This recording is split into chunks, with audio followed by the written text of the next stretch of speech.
অবশ্যই একজন চাকরিজীবী মেয়ে তার পরিবারের উন্নতিতে ভালো ভূমিকা রাখে, কিন্তু তাকে তার ঘর ও কর্মক্ষেত্রের মধ্যে সমতা বজায় রাখতে হবে।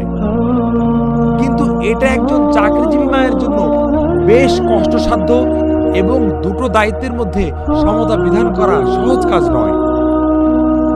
মা হিসেবে আপনার মাতৃত্বের দায়িত্ব আপনার জন্য মূল। আবার যখন আপনি চাকরি করছেন, সেটা যে কারণেই হোক না কেন, সেখানেও আপনাকে দায়িত্ব পালন করতে হচ্ছে। কিন্তু এসবের মধ্যেও আপনার সন্তানদের সঙ্গে আপনাকে যুক্ত থাকতে হবে, তাদের সময় দিতে হবে। অনেক সময় এমন দেখা যায় যে মা আর সন্তান বেশ দূরে বাস করছে কাজের খাতিরে। তাদের সাথে আপনার হয়তো সব সময় দেখা করার সুযোগ হয় না, কিন্তু তাদের সাথে স্কাইপে কথা বলুন। যতভাবে পারা যায় যোগাযোগ রাখুন। নিজেকে নিজে প্রশ্ন করুন, আপনার সাধ্যের মধ্যে যতটুকু ছিল আপনার সন্তানদের প্রতি দায়িত্ব, তাকে আপনি পালন করছেন?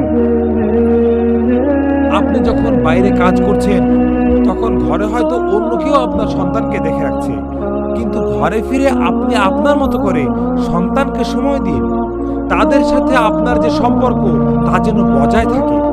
মা হিসেবে তাদের জীবনে আপনার গুরুত্ব যেন থাকে। তাই যা বলছিলাম, আপনি আপনার সাধ্যের মধ্যে সর্বোচ্চ চেষ্টা করুন। আল্লাহ সুবহানাহু ওয়া তাআলার সাহায্যে আপনি আরো এগিয়ে যেতে পারবেন। সেই সাথে আমরা যদি উন্নতি করতে আর যা যা লাগে, অর্থাৎ আলস্য ত্যাগ করা, নিবেদিত, মনোযোগী আর উদ্যমী হওয়া, কোনো কিছু অর্জনে সচেষ্ট হওয়া, এই গুণগুলো অর্জন করতে পারি, তাহলে আল্লাহ সুবহানাহু ওয়া তাআলা আমাদের ঘর ও কর্মক্ষেত্র উভয় স্থানে সাফল্য দেবেন। তাই আমাদের সব ধরনের চ্যালেঞ্জ মোকাবিলার প্রস্তুতি নিতে হবে এবং সর্বোচ্চ চেষ্টা করে যেতে হবে সেগুলোর মুখোমুখি হওয়ার। জাযাকুমুল্লাহু খাইরান।